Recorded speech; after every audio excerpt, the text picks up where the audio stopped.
Hello guys! Ngayong araw papakita ko sa inyo kung paano kumita dito sa Steemit platform. Ano nga ba ang Steemit? Ang Steemit ay isang social media blogging na kumikita ka kapag ikaw ay in-upvote or ni-like or ikaw mismo ay nag-upvote sa ibang post o nag-like. Ang tawag kasi dito sa Steam ng like ay upvote. Kung familiar tayo sa Facebook na nagla-like, dito sa Steam, ang isang like natin ay may katumbas na dollar. Kaya papakita ko sa inyo ang aking account. Yan. Ito ang aking account. Yan. I-zoom in ko. Yan. Ito yung mga vlog na ginawa ko sa Steam. Makikita nyo 17 hours ago, nag-post ako.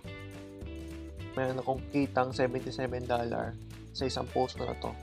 Then, bago yung post na yon, may kinita akong $71 sa isa kong post 20 hours ago. At may isa pa akong post, kumita ng $43. Kaya, okay dito kumita sa Steam kaysa sa AdSense, sa Google, o kaya kaysa sa mag-Facebook, Instagram, Twitter, Reddit, na wala ka na makikitain kung magpo-post ka. Papakita ko sa inyo kung paano kumita dito. Hahanap ako, makikita nyo dito sa vlog ko, may mga nag-comment, na ilalike ko o i-upvote ko. Yan. Loading lang internet. Yan. May makikita kayo na mga nag-comment dun sa vlog ko na ako mismo in-upvote ko sila. Kagaya nito si Litter Part. Sabi niya, congrats and thank you for your presence on my account. Yan. Sabi ko, nag-comment ako, then in-upvote ko o nilike ko yung comment niya mismo. Binigyan ko siya ng 0.35 cents dollar na kung itutumbas nyo o convert nyo sa peso, sige conversion tayo ng peso. Kung i-convert natin sa peso yung 0.35 cents niya na dollar para lang sa comment na yon, ang isang dollar is 50 pesos, kaya 0.35 times 50, meron siyang 17 pesos para lang dun sa comment na yon. Kaya ganyan siya ganda. Para lang sa comment na yan. Kaya makikita nyo, yung comment ko po mismo, kung gusto kong pakitain yung sarili ko, i-upvote ko rin. Kaya, yan, makikita nyo, $0.000 ang comment na to. Pero pag in-upvote ko to ngayon, makikita nyo mangyari. Yung $0.00 ngayon ay magiging 35 cents or 36 cents na kung i-convert natin sa peso, yung 0.36 cents times 50 pesos is equals to 18 pesos para lang sa comment na in-upvote ko lang sarili ko. Nilike ko lang yung sarili kong comment na hindi mo kikitain sa kahit anong social media. Kaya ganyan siya kaganda. Yung i-upvote ko lang na i-upvote yung comment ko is kumikita na ako. What more kung i-upvote pa ako ng iba. Yan.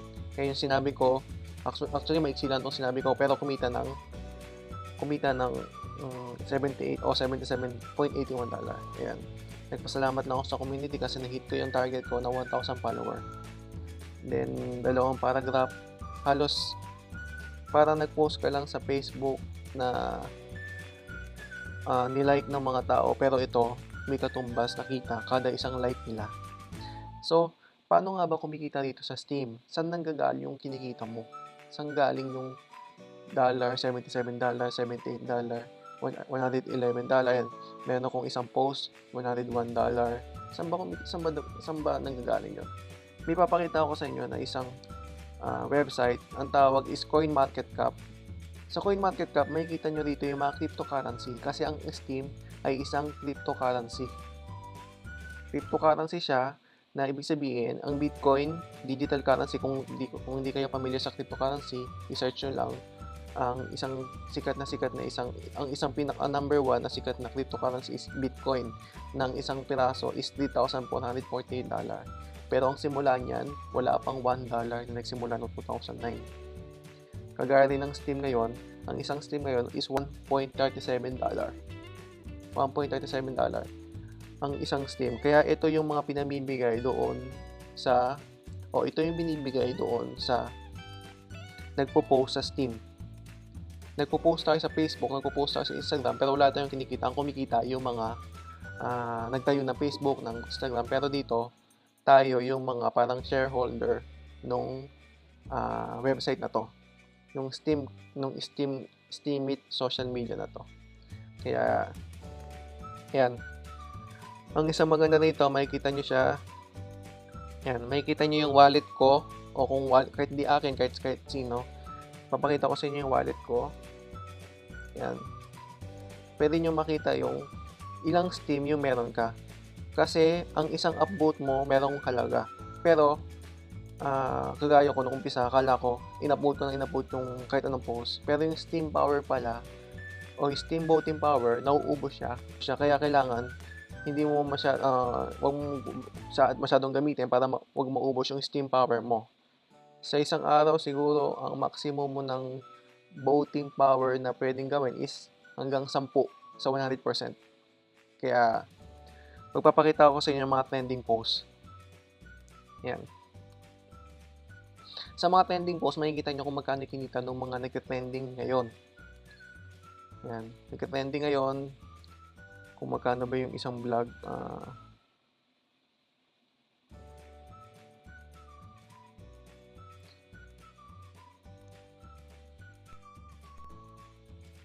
Yan yung mga trending ngayon. Kaya makikita nyo sa mga trending ngayon is itong isang too cool website to check to predict na pinost 15 hours ago lang ni King's Crown, kumita na ng $533 na hindi mo kikitain kahit saan ka mag-trending na social media. $533. Yung sumunod sa kanya, $534. Yung sumunod, $514. Kagaya nito, kung halimbawa itong maghanap ako, ito si Jerry Banfield, meron siyang post, gusto kong i-upvote, meron siyang kinitang $269.55, may kita nyo kung magkano idadagdag ng upvote ko. Dahil i-upvote ko siya, yung $269.55 niya, magkano mangyayari? I-compute natin kung magkano.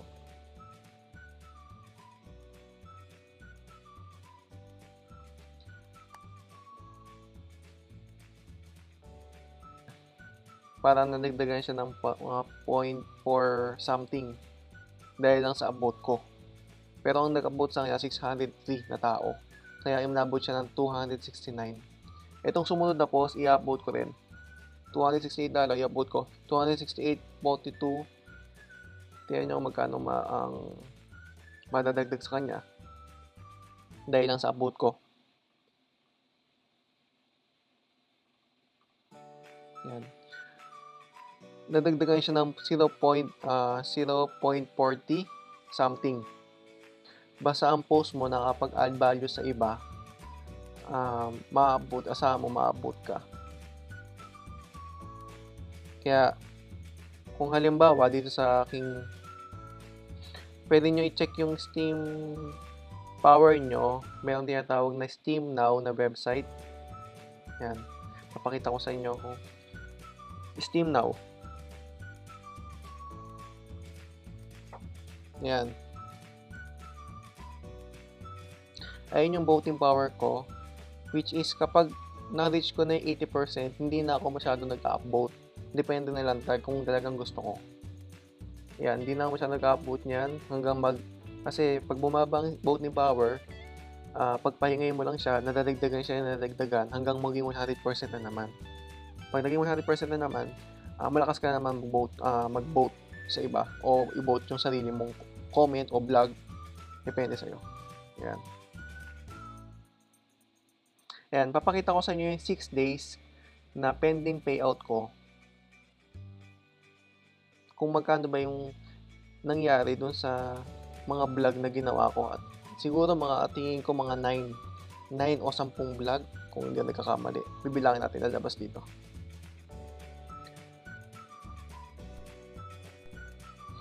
Yan. Makikita nyo, may 5 days ago akong pending payout. Meron akong 3, 4, 5, 6, 7, 8. Meron akong 8 vlog sa loob ng 5 days ago. Medyo tinatamad pa ako niyan, pero tingnan nyo yung pending payout ko. Naghihintay ako ng $438 para dun sa 8 vlog na ginawa ko. Kaya ganoon siya kagaling. 8 vlog, ang isang vlog hindi naman umuubos ng 5 oras, 10 oras, o isang araw. Ang isang vlog umuubos lang ng isang oras hanggang 2 oras sa time mo. Nakukuhanin natin sa pagpe-Facebook mo, sa pagpo-post mo sa iba't ibang site na wala ka namang kita. Kaya makikita nyo, sa 5 days lang meron akong $438 pa dahil lang sa mga post ko na yon. Kaya magpo-post pa ako ulit araw-araw. Kaya gano'n siya kaganda. Diyan nyo rin makikita yung steam power nyo. At yung Steemit, meron siyang application. Meron siyang application sa Google Store o kaya sa App Store. Pwede nyo siyang i-install. At yan yung profile ko. Yan yung pangalan ko. Kung gagawa kayo ng account, pwede nyo akong i-follow kung nakatulong sa inyo yung video na to. Yan. At kung may iba kayong tanong, alam ko hindi ko kaya sabihin lahat kasi napakaraming laman nitong Steemit. Malamang nagkaroon kayo ng idea sa sinabi ko. At kung meron kayong tanong, pwede kayo mag-comment sa post ko or pwede kayong mag-message sa akin o kahit saan na pwede nyo ma-reach out. At hanggang dyan, salamat sa inyong time.